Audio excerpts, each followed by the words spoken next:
This is the 2024 Acura MDX Type S, and it is a car of many intents.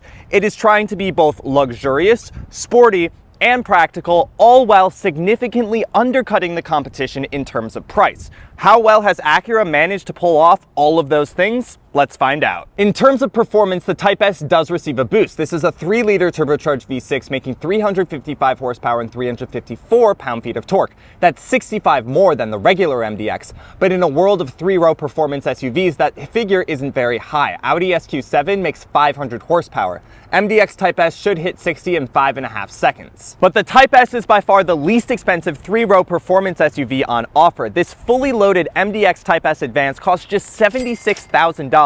Tens of thousands of dollars cheaper than its German competitors. So the Type S does offer increased performance and is far cheaper than the competition, but how is it in terms of luxury? Well, I'm happy to report that there are a few features that are exclusive to Type S that help elevate this car's luxury status, namely massaging seats. There are 9 different programs, each with 3 levels of intensity, and it's actually a pretty good massage. Also exclusive to Type S is a self-leveling adjustable air suspension that can raise the car way up or slam it down. In general, the MDX offers a luxurious interior with good materials and great fit and finish. There are a few questionable decisions they made, like the excessive amount of piano black plastic you get everywhere, this interesting touchpad interface with the infotainment system, so this isn't a touchscreen, which is a little annoying, and some of the switchgear does feel like it comes straight from Honda products. Overall, the interior is starting to feel a little bit dated, and I think an update to the interior could really help elevate this vehicle. Here in the back of the MDX Type S, we can see that this isn't the largest 3-row midsize SUV on the market. At 6'2", sitting behind my ideal driving position, my knees are pretty close to this seat in front of me, and because the floor of the cabin is pretty high, they're also pretty high off of the seat cushion.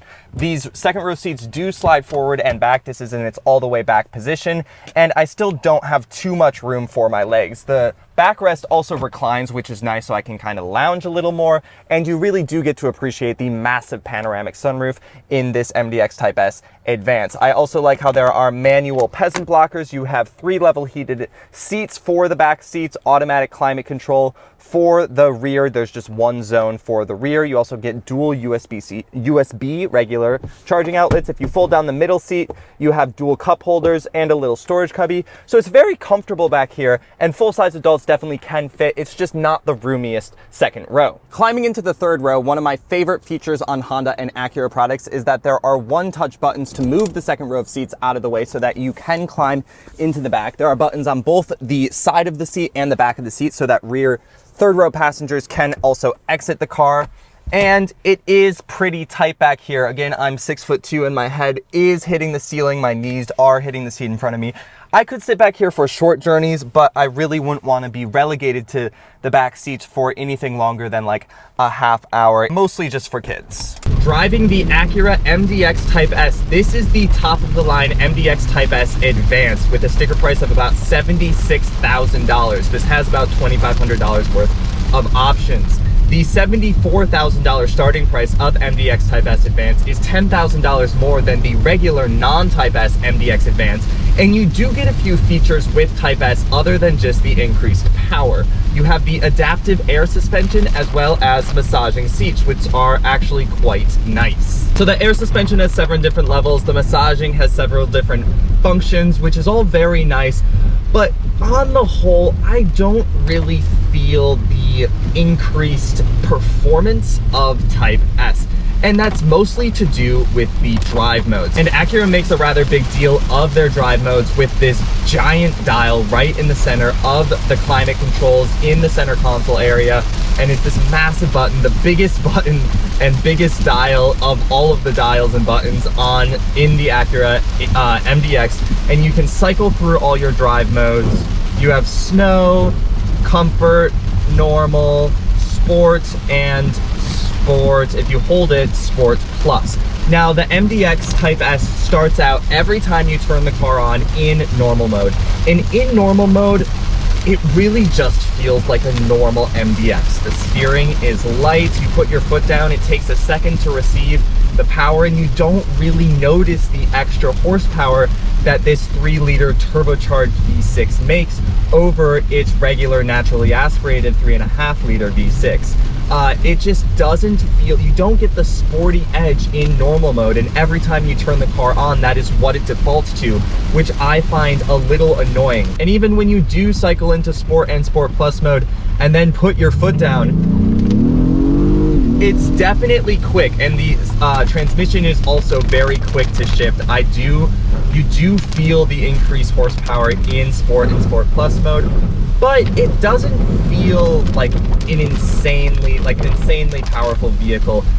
You do still notice the weight of this car, and going around a corner, while the steering does get very nice and heavy and direct when you are in Sport Plus mode, it's like pouring outside right now, so this isn't the best time to be analyzing the driving dynamics of this car, but you do really start to notice the increased performance of this car. It isn't a huge step up though over the regular MDX. I kind of feel like this Type S, you're just buying a nicer MDX. This has more features, these massaging seats, this air suspension, and a little more power, but it doesn't really feel all of that performance oriented. The fact that the regular MDX already offers a V6, a naturally aspirated V6, which is more than most of the competitors offer.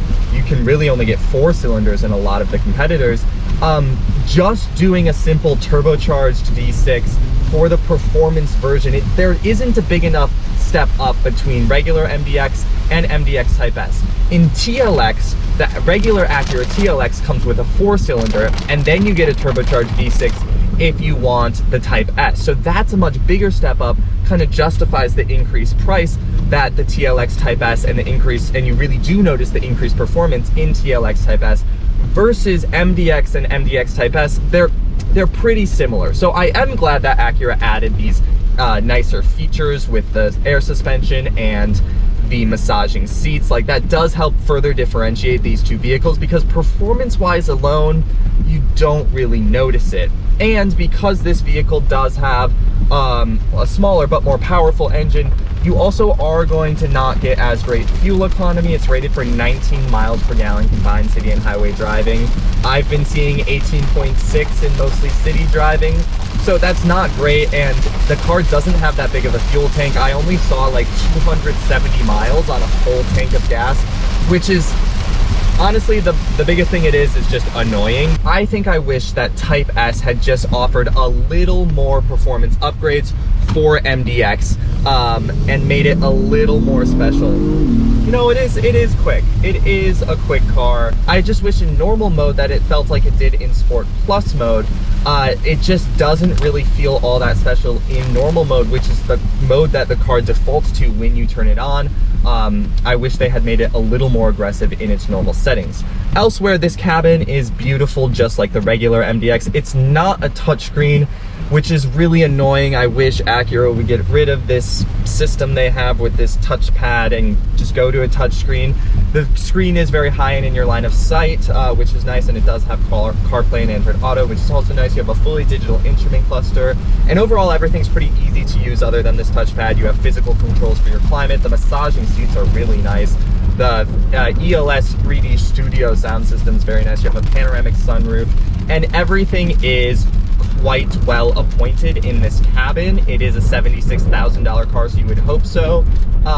And overall, my takeaway is that this is a nicer MDX, with a little more performance, but the biggest change between this and a regular MDX is, yeah, it's just nicer. So that's the 2024 Acura MDX Type S. It offers increased performance and increased luxury over the regular MDX, but it does not offer as much performance as other sporty 3-row midsize SUVs. It does everything good, but nothing the best. It truly is a jack of all trades. Thanks for watching. Like, comment, share, and subscribe, and I'll catch you guys in the next video.